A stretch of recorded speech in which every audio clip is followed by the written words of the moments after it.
खबर सामने आ रही है कि नीतीश कुमार ने अपने मंत्रिमंडल का जो विस्तार किया था, तमाम मंत्रियों को उनके विभागों का बंटवारा कर दिया गया है। नीतीश कैबिनेट ने मंत्रालय का बंटवारा कर दिया है।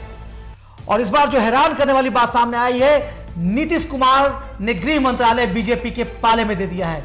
सम्राट चौधरी गृह मंत्री होंगे नीतीश कैबिनेट में, यह ऐसा पहली बार हो रहा है। विजय कुमार सिन्हा के पास भूमि और राजस्व विभाग का जिम्मा रहेगा।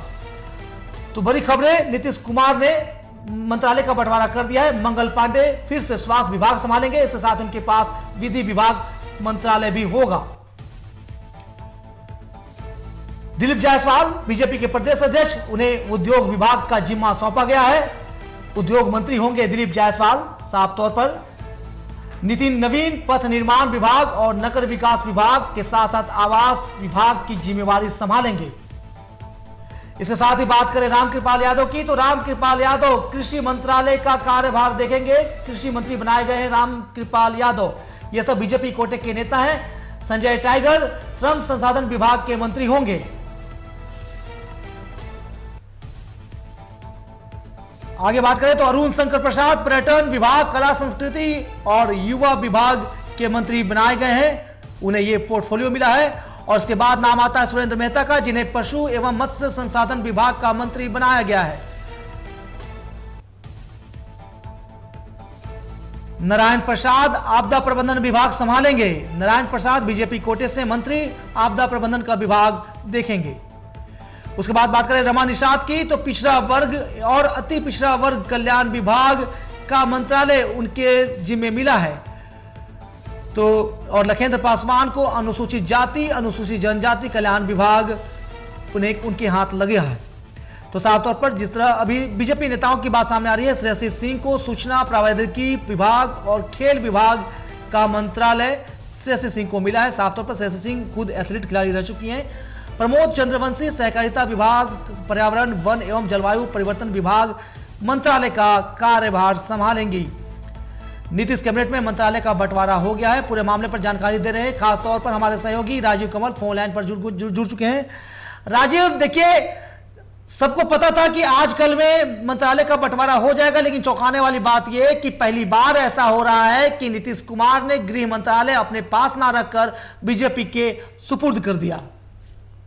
देखिए कृष्णकांत जी, कह लीजिए कि 20 साल के नीतीश कुमार के सरकार में पहली बार ऐसा हुआ है कि जब 2025 में एनडीए इतने प्रचंड बहुमत के बाद अगर सरकार बनाई और सरकार बनाने के बाद मुख्यमंत्री शपथ लेने के बाद जब मंत्रालय का बंटवारा हुआ, उसमें अगर अभी जिस खबर की बात करें कि सम्राट चौधरी को गृह विभाग देना, एक तरीके से नीतीश कुमार ने बड़ा एक तरीके से फैसला किया है। और गृह विभाग को लेकर जिस तरीके से पहले से चर्चा चल रही थी, गृह विभाग अध्यक्ष पद जो है वो बीजेपी चाहती थी, ये पहले ही से लेकर जो है वो चर्चा हमेशा से, चाहे बैठक की बात हो या बड़े नेताओं के साथ जो नीतीश कुमार ने बकायदा उस तरीके जब चर्चाएं चल रही थी किस तरीके से जेडीयू में और बीजेपी में जो है इन बातों पर ठनी हुई है, लेकिन सब बात एक तरीके से क्लियर हो गई कि लगभग जो मंत्रालय है वो बंटवारा हो गया है। और गृह विभाग 20 सालों के बाद जो है मुख्यमंत्री अब जहां बीजेपी के पास ये आएगा, ये बहुत बड़ी एक तरीके से खबर है। मुख्यमंत्री के पास जो समान प्रशासन उनके पास रहेगा और अलग अलग विजय कुमार सिन्हा को भूमि राजस्व विभाग मिला है। वो पिछली बार सरकार में कृषि मंत्री थे, लेकिन इस बार इनको भूमि राजस्व विभाग, उससे पहले भी उनके पास वही मंत्रालय था। मंगल पांडे जब भी वो रहे हैं सरकार में, उनको मंत्री बनाया गया तो स्वास्थ्य विभाग उनके पास रहा है। इस बार एक और बढ़ जाएगा, विधि विभाग उनके पास चला जाएगा। दिलीप जायसवाल प्रदेश अध्यक्ष हैं, अब फिर से उनको मंत्री बनाया जा रहा है। अब उनको एक तरीके से उद्योग विभाग का उनको दिया गया, पहले भूमि राजस्व विभाग उनके पास था, लेकिन अब दिलीप जायसवाल को उद्योग विभाग, नितिन नवीन को वही विभाग रखा गया, रिपीट किया गया है। पथ निर्माण विभाग, नगर विकास विभाग उनको मिला है। नगर विकास विभाग जीवीएस मिश्रा के पास था, लेकिन अब इनको एक और प्रभार मिला है। रामकृपाल यादव सबसे अगर कह लीजिए कि केंद्रीय पहले मंत्री भी रह चुके हैं, केंद्रीय राज्य मंत्री, अब उनको विधायक एक तरीके दानापुर में जीत के आए, उनको मंत्रालय मिला है। तो उन पर एक सबसे बड़ा अगर कोई बड़ा मंत्रालय कह लीजिए उसमें से आता है, कृषि विभाग उनको दिया गया है, भरोसा जताया गया है। और वहीं अगर बात कर ले सबसे डाउन टू अर्थ विधायकों में से अगर कोई नाम है तो संजय टाइगर आरा के हैं, उनको श्रम संसाधन विभाग मिला है, उनको भी बड़ा एक तरीके से मंत्रालय मिला है। अरुण कुमार प्रसाद पर्यटन विभाग, सुरेंद्र मेहता को पशुपालन मिला है, नारायण प्रसाद को आपदा प्रबंधन, रमा निषाद को पिछड़ा विभाग। अब वहीं अगर बात करें लखिंदर पासवान अनुसूचित जनजाति कल्याण विभाग मिला है।